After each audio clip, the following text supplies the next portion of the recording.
دین کی کوئی مخالفت کرے گا اللہ کی قسم چھوڑیں گے نہیں ہم اس کو۔ آپ کو اس پر تو جوش آیا، آپ کو اس پر کیوں جوش نہیں آیا؟ مولانا طارق جمیل ہمارے سر کے تاج تھے، اب شاید نہیں رہے۔ لگی زلیخا نے تہمت لگائی، اور پھر جب وہ عورتوں میں بھی بات پھیل گئی کہ مجرم تو یوسف نہیں، مجرم تو زلیخا ہے، تو تھوڑی بدنامی ہونے لگی، تو انہوں نے یوسف علیہ السلام کو گدھے پہ بٹھا کے منہ کالا کر کے پورے شہر میں چکر لگوایا اور پیچھے اعلان کروایا ھذا جزاء من اراد بسیدہ سوء، جو اپنے آقا سے برائی کرے اس کی یہ جزا ہے۔ یہ بازار میں نبی ابن نبی ابن نبی ابن نبی گدھے پر پھرایا جا رہا، پھر جیل۔ یاد رکھو ہمارے سر، میں نے جتنا اس کو سپورٹ کیا ہے، وہ ایک خطیب ہے، وہ ایک خطیب ہے، وہ کوئی مستند عالم نہیں ہے، وہ خطیب ہے صرف۔ اور غیر مقلدین نے، دوسرے لوگوں نے، آج پتہ کرو اس سے، اس کی جتنی مخالفت کی یہ چھپا رہا، اور فرق باطلہ کو اس کی طرف سے خدا کی قسم میں نے جواب دیا، میں نے جواب دیا۔ تبلیغی جماعت مولانا طارق جمیل کی نہیں ہے، مولانا خورشید کی بھی نہیں ہے، نظر الرحمان کی بھی نہیں ہے، یہ علماء دیوبند کی جماعت ہے۔ غیر میں آپ سے عرض کر رہا تھا، مولانا سے ہمارا اختلاف رہا ہے، مولانا ہمارے قیمتی ساتھی تھا، لیکن تھوڑا سا اعلان کر دے کہ جیسے یوسف علیہ السلام کے بارے میں نے پھر بھی ہاتھ ہلکا رکھا۔ مولانا کے خلاف کتابیں لکھی گئی، القول الجلیل فی کفر طارق جمیل، سن لیں، القول الجلیل، میں نے اس پہ دستخط نہیں کیا، میں نے خود مولانا کو کہا توبہ کر لے، شاید اللہ توبہ کی توفیق۔ مذاق ہمارے بہت اچھے دوست ہیں، کلمۃ الہادی الی سواء السبیل کتابیں لکھی گئی مولانا کے خلاف۔ آپ کو معلوم ہوگا آپ میں سے مسلمانوں میں سے کسی نے یہ کیوں نہیں کہا جب انہوں نے پوری امت مسلمہ کے خلاف کہا یوسف علیہ السلام کا منہ کالا کر کے گدھے پر بٹھایا گیا تھا؟ خدا کی قسم سوائے یہودیوں کی روایت کے اس کا نام ہی نہیں ہے۔ آج معافی کیوں نہیں مانگتا؟ آج معافی مانگے، میں پوری دنیا کے سامنے اس کے پاؤں پہ جا کر کے پڑوں گا،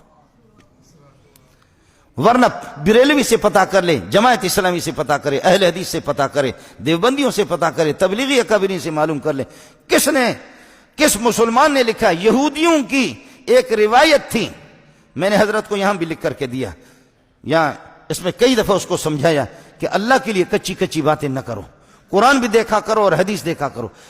اس کی کوشش یہ ہوتی ہے کہ کچی باتیں بیان کرنا۔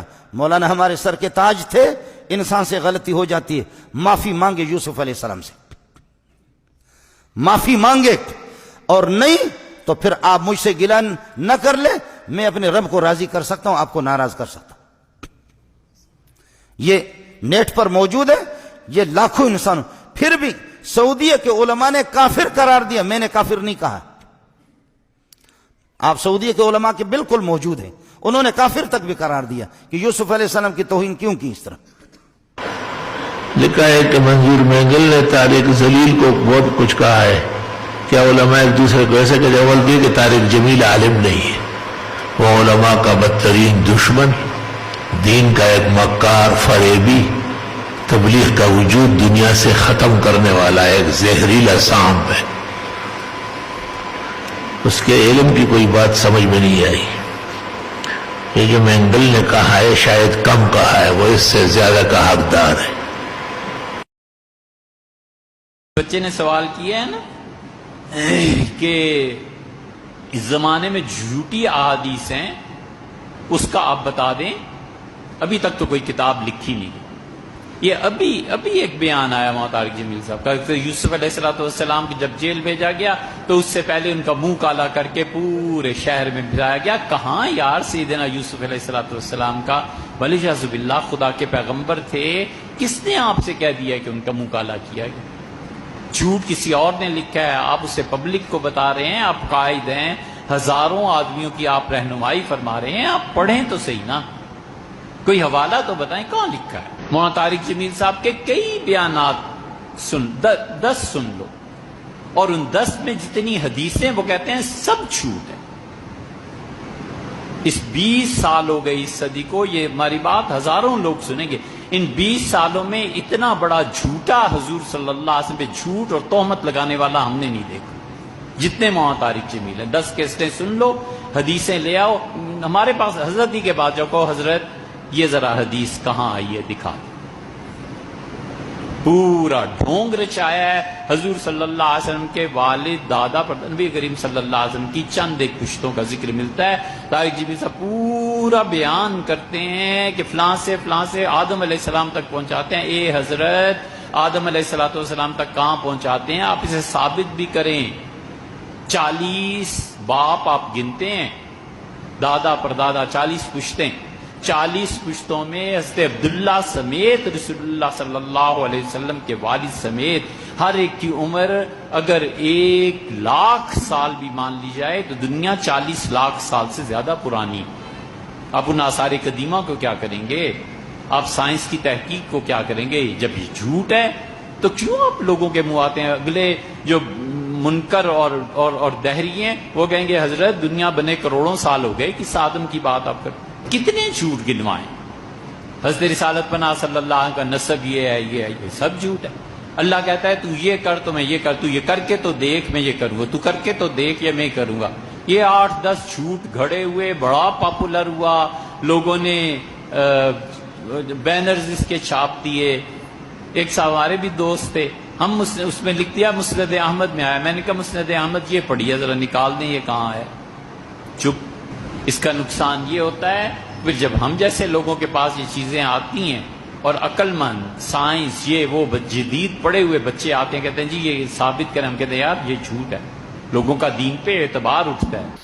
طارق جمیل کی اس زمانے میں تقریر سننا گناہ سے خالی نہیں ہے، کیونکہ اس کی تقریر جادہ حق سے ہٹی ہوئی ہے، اہل سنت والجماعت کے خلاف رفض اور بے دینوں کی باتیں کر رہا ہے، اس لیے اس سے پرہیز مناسب ہے۔ کہتے ہیں کہ ایک مولوی صاحب تقریر فرما رہے تھے، انہوں نے کہا کہ حضرت یوسف علیہ السلام کو جیل میں ڈالنے سے پہلے نعوذ باللہ ان کا منہ کالا کیا گیا، گدے پہ بٹھایا گیا، شہر کے چکر لگوائے گئے، نعوذ باللہ ثم نعوذ باللہ لا حول ولا قوت الا باللہ العلی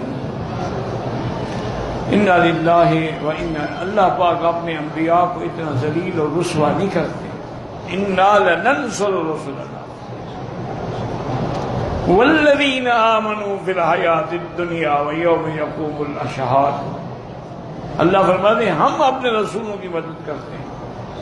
یوسف علیہ السلام کا جیل جانا جو ہے یاد رکھو یہ کوئی بطور سزا تو تھا ہی نہیں، تمہیں کیوں گدھا پہ بھی بیٹھنا پڑ گیا؟ اس مولوی کو کسی نے بٹھایا ہوگا گدھا پہ، اس نے اپنا غصہ یوسف علیہ السلام پہ نکال دیا۔ یہ جو تبدیلی کرتا ہے احکام میں نا اور ایک نیا دین بنانے کی کوشش کرتا ہے، جبکہ اس کا کوئی علمی مقام یا استعداد صفر کے درجے میں، خود کہتے ہیں کہ ہمارا تو تبلیغی مطالعہ ہے، سطحی علم میں اور عوام میں کہتے ہیں شیعہ کافر نہیں ہے، سطحی علم میں کہتے ہیں کہ صحابہ کرام کو کافر کہنے سے کچھ بھی نہیں ہوتا، یہ دیکھیں ذرا یہ سطحی ہے۔ آج کل ایک دینی حلقوں میں بڑی عجیب سی بحث چل رہی ہے کہ وہ بھی مولانا طارق جمیل صاحب کے حوالے سے، کہ شاید انہوں نے مولانا طارق جمیل صاحب نے یہ فرمایا ہے کہ صحابہ کرام کے اوپر جو ہے وہ یعنی ان کی گستاخی کرنے سے کوئی جو ہے وہ کافر نہیں ہوتا، گو کہ طارق جمیل صاحب خود بڑے معتبر عالم دین ہیں، بڑی عزت ہے ان کی معاشرے میں، اور علماء کرام کے درمیان بھی بڑی عزت سے دیکھے جاتے ہیں، تو آپ کا علم اور آپ کی کیا اس کے بارے میں رائے، ذرا اس میں ہماری رہنمائی فرمائیں، جزاک اللہ خیر۔ جیسے آپ فرما رہے ہیں کہ وہ فرما رہے ہیں کہ اگر صحابہ کرام رضوان اللہ علیہ مجمعین کو کافر کہنے سے کوئی کافر نہیں ہوتا، تو یہ بات انہوں نے جو کہی ہے تو اب انہوں نے کس موج میں یہ بات کہی ہے؟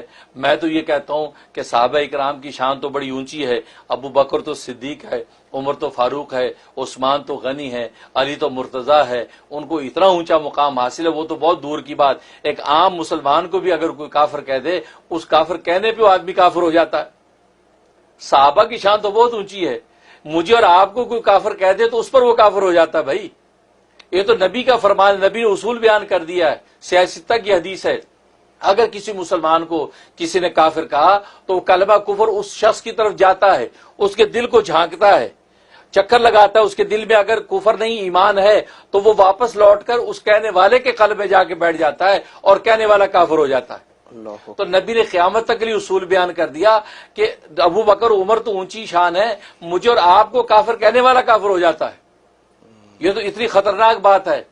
اور جبکہ صحابہ کرام رضوان، اور پھر میرے اور آپ کی ایمان کی ضمانت قرآن نے نہیں دی، صحابہ کرام رضوان اللہ علیہم اجمعین کے ایمان کی ضمانت تو قرآن نے دی ہے، بلکہ نہ صرف ایمان کی ضمانت دی ہے بلکہ ایمان کا معیار کو سوٹی قرار دیا، اور فرمایا فَإِنْ آمَنُوا بِمِثْلِ مَا آمَنْتُمْ بِهِ، اگر یہ لوگ ایمان لے آئیں جیسے اے صحابہ تم ایمان لائے ہو فَقَدْ اهْتَدَوْا، تو یہ لوگ ہدایت پا جائیں گے۔ تو گویا کہ ان کی ہدایت کی ضمانت دے دی، تو صحابہ کے ایمان کو تو ساری انسانیت کے ایمان کے لیے کسوٹی اور معیار قرار دے دیا ہے۔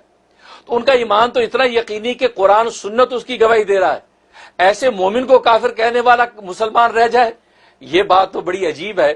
اور انہوں نے جس موج میں کہی ہے وہی بہتر سمجھتے ہیں۔ میں یہ کہہ رہا ہوں عام مسلمان کو کافر کہنے والا کافر ہو جاتا ہے، اور جو صحابہ اکرام رضوان اللہ علیہم اجمعین کو کافر کہے، جن کی زبان قرآن و حدیث کے اندر موجود، جن کو بلکہ ایمان کی کسوٹی قرار دیا، وہ مسلمان کیسے رہ سکتا ہے؟ وہ کافر کیوں نہیں ہوگا؟ وہ تو یقیناً کافر ہوگا۔ طارق جمیل زنادقہ کا سرخیل، جتنے زندیق اب تک گزرے اتنا بڑا زندیق نہیں آیا ہوگا۔ نکاح نہ ٹوٹ ہوتا ہے اور ایمان نہ آتا ہے اور نہ جاتا ہے۔ ادھر یہ نظریات دیکھو ذرا۔ اور میرا کو بیٹی بنایا، میرا نے ہر شہر میں ایک شادی کی، خاون کے ہوتے ہوئے دوسری شادی ہوتا۔ رواؤ طارق جمیل نسلاً و اصلاً خود وہی ہے جیسے میرا ہے، یہ بھی وہی چیز ہے، صرف سر ٹھگی کا امامہ اور چہرے پہ ٹھگی کا داڑھی۔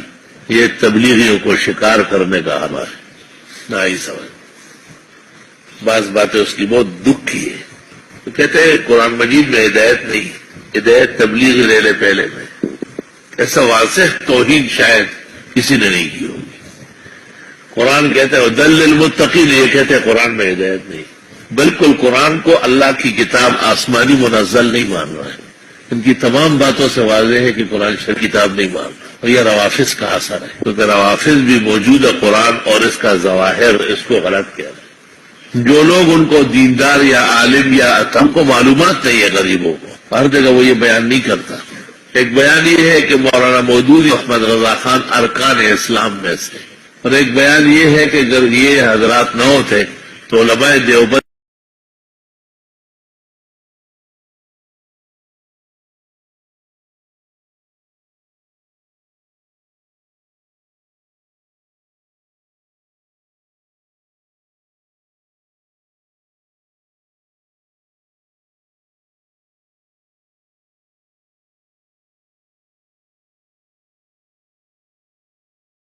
جن لوگوں نے صحابہ سے اختلاف کیا ہے وہ اعلیٰ درجے کے ایمان والے، اصل وارث دین کے روافظ ہیں، جنہوں نے تکلیف اور مصیبتیں گزاری لیکن اہل بیت کو نہیں چھوڑا۔ یہ گلگت میں تقریر کی اور تمام باتوں کی تصدیق کی، کسی ایک بات کبھی نہیں کہتے یہ کہا ہے میں نے۔ علماء دین شر سے پہلے واقف نہیں ہوتے، جب اس کی جڑیں لگ جاتی ہے، شاخیں نکل آتی ہے، پورا جھنڈ بن جاتا ہے، پھر کیا ہوتا ہے؟ پھر تو آپ کا مقابلہ کرتا ہے۔ اس سے پتہ چلتا ہے کہ اس کی تقریر میں جو لوگ جمع ہوتے ہیں اور بڑا رش بنتا ہے، یہ بھی ایک سازش کا حصہ ہے، یہ بھی اس کے ساتھ معاونت کرنے والوں کے کوئی حربہ ہے۔ نہ وہ خوش آواز ہے، نہ خوش الحان ہے، نہ اس کے علم میں دقت ہے، نہ صحت ہے، تمام اسرائیلیات خرافات بیان کرتا ہے۔ تو یہ کمزوری میں تو سب میں ہو سکتی ہے، لیکن ایک سازش کے تحت قرآن و سنت کے خلاف ایک مہم چل رہی ہے۔ وہ میڈیا اور ٹیلی ویژن وہ کم ہے، یہ بہت زیادہ ہے۔ آپ دیکھیں 2-3 سال میں ایک دفعہ اس کو ممبر کو ایوانٹ میں بٹھا لیتے، کہ یہ بٹھاتے کیوں؟ وہ تو توبہ کی ہے، کب توبہ کی؟ توبہ ہو ہی نہیں سکتی اس کی۔ اس نے خود کہا ہے یہ تو میرا مشن ہے، جن مسائل کو علماء بیان نہیں کرتے میں بیان کرتا ہوں۔ سب سے پہلے ایک قاری صاحب ہے وہاں سرگودا میں، وہ تشریف لاتے ہیں کبھی کبھی، اس نے مجھے کیسٹ سنایا۔ تو جب میں نے یہ باتیں سنی بڑی حیرت کی میں نے، کہ وہ کہتے ہیں قرآن شریف میں یا سیرت النبی میں یا مغازی کے اندر ہدایت نہیں ہے، ہدایت کے دین سے نکل کر بنی اسرائیل میں جانا پڑے گا۔ تو میں بڑا حیران ہوا۔ محمد انور شاہ کو میں نے بلایا، اس کو سنایا تو اس نے کہا کہ چونکہ وہ دین کا بہت بڑا داعی ہے نا تو بے دین لوگ ان کو نہیں چلنے دے رہے،